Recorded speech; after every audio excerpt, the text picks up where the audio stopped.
Habibi, come to Dubai! Let's start off with number 15, Miracle Garden. This 3-time Guinness World Record breaker is filled with 150 million flowers and is the perfect place for not only flower lovers, but also children. You'll notice just how family-friendly it is when you initially walk in and are greeted by 2 immaculate shrub stallions that serve as a gate to the rest of the majestic garden. There's endless fun things to see, including a Smurf village, a flower princess floating above her castle, and the world's biggest floral installation, which is that life-size replica of the Emirates airplane. As I'm sure you know, Dubai gets pretty hot, so we recommend coming as soon as it opens at 9 a.m. You only need to spend 1 to 2 hours to see everything you want, and if you have some extra time, you can head over to the world's largest butterfly garden that holds 15,000 butterflies. Coming up is number 14, Dubai Mall. The Dubai Mall is the largest mall in the world and is roughly the size of 200 football fields. It has more than 1,200 stores with every brand you could possibly think of and around 200 restaurants. You could definitely fill up an entire day here, especially because it's connected to the Burj Khalifa, and right outside its doors is the famous water show. Other mind-blowing things you could find here is an Olympic-sized ice skating rink, the world's largest indoor aquarium, and even a 150 million-year-old dinosaur, which was discovered in Wyoming. If you're not a fan of crowds, avoid this area at all costs because it gets around 75 million visitors a year and can feel quite claustrophobic. Next up is number 14, the iconic Burj Khalifa. Since 2009, the Burj Khalifa has been the tallest building in the world. At 828 meters high, it's equivalent to the size of 3 Eiffel Towers or 2 Empire State Buildings. It cost a whopping $1.5 billion to complete this structure. There's 160 floors, and you can ride all the way to 154 to visit the highest outdoor observation deck in the world. Don't worry, there's glass surrounding it so you won't fall off. I don't think people realize just how big this building is. If you're standing at its base, you have to crank your head all the way back just to see the tip of it. Hey, might you turn it sideways so I can see?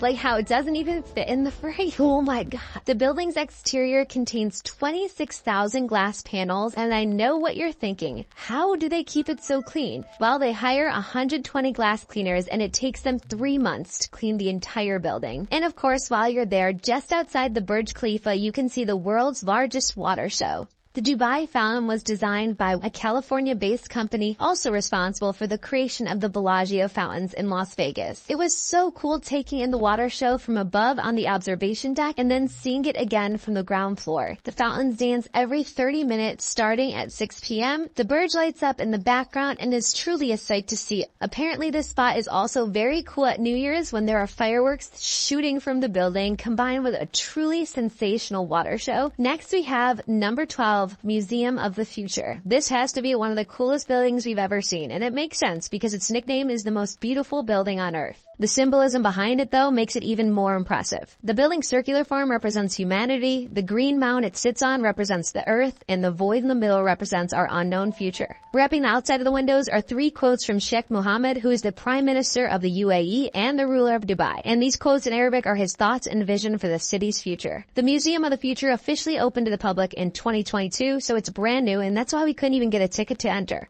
Inside, you can expect to see the future of space travel, robots, innovation, and sustainability. Even if you can't enter the museum, you can still check out the lobby, which looks like you're walking into the future. It's an all-white room with spiral staircases, mesmerizing elevators, and a ceiling that glows up with more Arabic quotes. Personally, the best time to visit is at sunset, and when it gets dark, this entire structure glows in the night with the city shining all around it. Up next is number 11, the unbelievable Palm Jumeirah. There are 3 man-made islands off the coast of Dubai, but the biggest and most famous is the Palm Jumeirah. This palm tree-shaped island stretches 5 kilometers into the Arabian Gulf, and it's so massive that you can see it from space. To create this, they blasted 7 million tons of rock from a nearby mountain and dug up sand below the Persian Gulf. It cost $12 billion and took 6 years to build.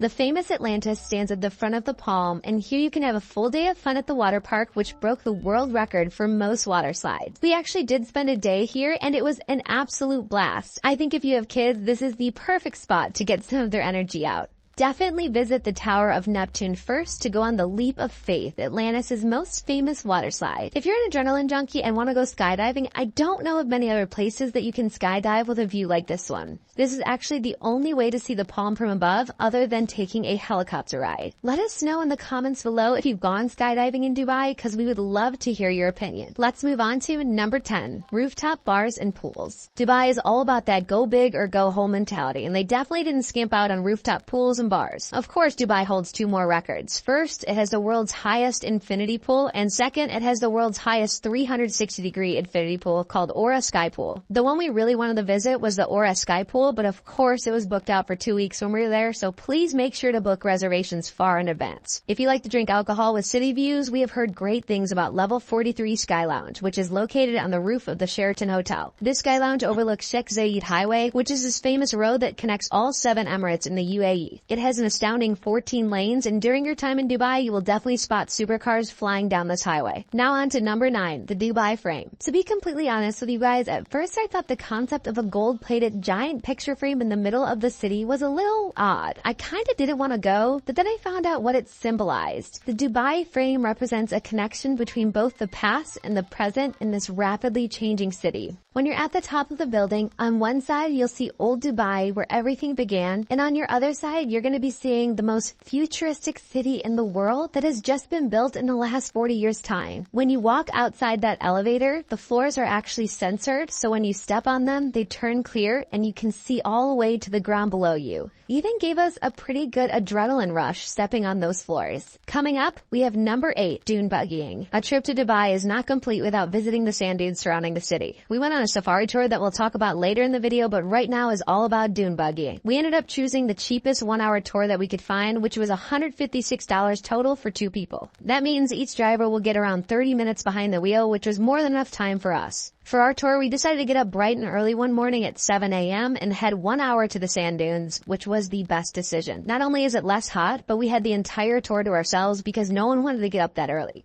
Just so you know, in Dubai, it's a law that you need a tour guide to lead you around the sand dunes, and at first I was super disappointed, especially because it started out really slow. Basically, at the beginning, the guide wants to feel out your driving skills, and once you're more confident, he definitely lets you go much faster. Just in case the tour companies run out of helmets with face masks, make sure to bring sunglasses so the sand doesn't spray in your face the whole time. Whizzing up and down the sand dunes was not only thrilling but hilarious because as the passenger, you never really know what your partner's gonna do. There are endless kinds of tour companies for everyone's budget, and with different high-speed dune buggies, I'll make sure to link a couple below for you guys. Next up is number 7, Hell's Kitchen, Gordon Ramsay. If you don't know what Hell's Kitchen is, it's a restaurant inspired from Gordon Ramsay's famous TV show, Hell's Kitchen. We've had the pleasure of eating at HK at Caesar's Palace in Vegas, and it was so good. Any chance we get to eat at it again, we take the opportunity. Oddly enough, this is his only Hell's Kitchen restaurant outside of the US. Everything is designed just like the TV show where there's a red and blue team and they cook right in front of you. Our highly recommended dishes to you would be the burrata salad, followed by Gordon's famous beef Wellington, which is so freaking delicious you have to get it. Just touch it. It's so raw, it's spewing. With you now. And finish with the best dessert we've ever had in our lives, the famous sticky toffee pudding. Ooh, my mouth is watering just thinking about it. Moving on to number 6, food tour. Let's be honest, food is the best part of travel. And that's why in every place we visit around the world, we always start our time with a local food tour. You not only get to try some of the best food during your trip, but you also get to make friends with locals that will teach you all about the culture. We met our tour guide Sandy in Dera, which is the heart of Dubai's Old Town. Here we strolled through the maze of narrow alleyways, passing by classic sandstone buildings and trying all sorts of dishes like camel gelato, falafel pitas, chicken shawarma, and much more. Then it was time to pass through the golden spice souks where there were mounds of colorful spices and more gold than we've seen in our lives. Lastly, we crossed the Dubai Creek on traditional boats to visit Bur Dubai and have delicious mezze platters and some fresh squeezed orange juice. Throughout our experience, Sandy was begging us to try the camel burger, but Anna had zero interest because that's her favorite animal. Of course, I'm willing to try a bite of just about anything, so Sandy brought us to the most famous spot for camel burgers. To be honest, I felt guilty the entire time because in this restaurant, you are surrounded by tons of cute camel artwork and wallpaper. Visiting the old town of Dubai was such a breath of fresh air, especially when you're surrounded by skyscrapers all day. Now let's move on to number 5, jet skiing. Although you can jet ski anywhere in the world, there are very few places that offer as epic of a skyline as jet skiing in Dubai does. Within 1 hour, we were able to see the Burj Al Arab, the Atlantis, and the massive Dubai skyline with the Burj Khalifa in it. We booked a 1-hour session in the morning, and let me tell you, I don't think it was enough. We recommend going in the morning at 9 a.m. Not only is it a great way to wake up, but the waves are the calmest at that time. Even though sunset sounds like it would be nice and fun fun, the water gets super choppy and it's way more crowded, which allows you less room to go wild. Either way, you can't get too wild because it's a requirement in Dubai to jet ski with a tour guide, but our guy was super chill and Ian reached 70 miles per hour on his jet ski, so they're not extremely restrictive. Number 4, Dubai Marina and beaches. Dubai is probably one of the most well-rounded cities in the world. You have world record breakers for pretty much any category, beautiful architecture, old and new, deserts, and more fun than you could feel in a lifetime. But to have all this and be right next to the Persian Gulf with amazing beaches, you really can't beat it. Now, when visiting Dubai, you'll probably stay in one of two locations, either in the city center close to the Burj Khalifa or 25 minutes down the road near Dubai Marina. During our 2 weeks in Dubai, we split up our time and stayed 7 days downtown and 7 days in the Dubai Marina. And honestly, if we can go back, I would have spent more time near the marina. There's just nothing like having a $100 Airbnb a 5-minute walk from the beach. There are plenty of beaches lining up the coast, but we visited the most popular called JBR Beach right near the marina. Even though it was super crowded, it was the best spot to take in the sunset, watch yachts roll by, and even see the largest Ferris wheel in the world, which was inspired by the London Eye. Another fun thing you could do at the marina is take dinner cruises up and down the coast at night, which will be such a relaxing way to see different perspectives of Dubai. Next up is number 3, Deep Dive Dubai. Deep Dive Dubai is another world record-breaking facility allowing thrill seekers to dive into another dimension. This is the deepest pool in the world at 60 meters deep, but it's so much more than a pool. It's basically like exploring a sunken city. It seems like there are so many rooms and crevices filled with unique things to do. There's even a game room where you can play foosball or chess. That is like all my favorite things combined in one place. Deep Dive Dubai is the one thing I really wanted to do. Unfortunately, it's a bit expensive and it was all booked up while we were there. All the more reason to visit again though. Next up, number 2, Abu Dhabi. Even though this one isn't located in Dubai, an Abu Dhabi day trip is a must-do. Abu Dhabi is the largest emirate and also the capital city of the UAE. If Dubai is a financial and tourism hub, then Abu Dhabi is the oil capital. And that's because 96% of the country's oil is found in this one emirate. Right now, to visit Abu Dhabi, you need a COVID test, but most tour companies will help you set one up at your hotel beforehand. After driving an hour and a half from Dubai to Abu Dhabi, you can first stop at the Louvre Museum. If you haven't noticed, Dubai likes to copycat a lot of famous landmarks around the world, and they went over the top for the Louvre. Just for the name itself, the UAE paid France $500 million for a 30-year contract. Although this museum has a bunch of cool art, it's nothing compared to the galleries in Paris. But the real thing to be excited about here is the spectacular architecture. This massive floating dome on top of an all-white building contrasts perfectly with the surrounding blue water. What's really cool about the dome is that it has 8 different layers, which creates this rain of light effect coming through as you're walking around. After the Louvre, you can visit many more places like the Emirates Palace, which is now turned into a hotel that you could stay at. And then you could hop right over to the Presidential Palace where all the government meetings are held. Now, one of the main reasons you're probably wanting to visit Abu Dhabi is for the Grand Mosque, which is the 9th largest mosque in the world and can fit upwards of 40,000 worshippers at once. This was by far the prettiest mosque we've ever been to, especially because it's all white marble. Walking around, I couldn't believe my eyes because it was just perfection. Keep in mind there is a dress code here where men have to cover their shoulders and knees and women have to cover pretty much everything besides their face. Thankfully, our tour guide was nice enough to bring an extra abaya, which is a traditional outfit of Emirati women. Another thing to keep in mind is that this is a place of worship, so please be respectful. The security guards do not want you touching each other in photos, giving peace signs, or basically any movement other than smiling. Now, coming in at number 1, the safari tour. A safari tour is something everyone should experience at least once in their lifetime. When you leave the city and approach the desert, you really get to see what a local Bedouin lived like.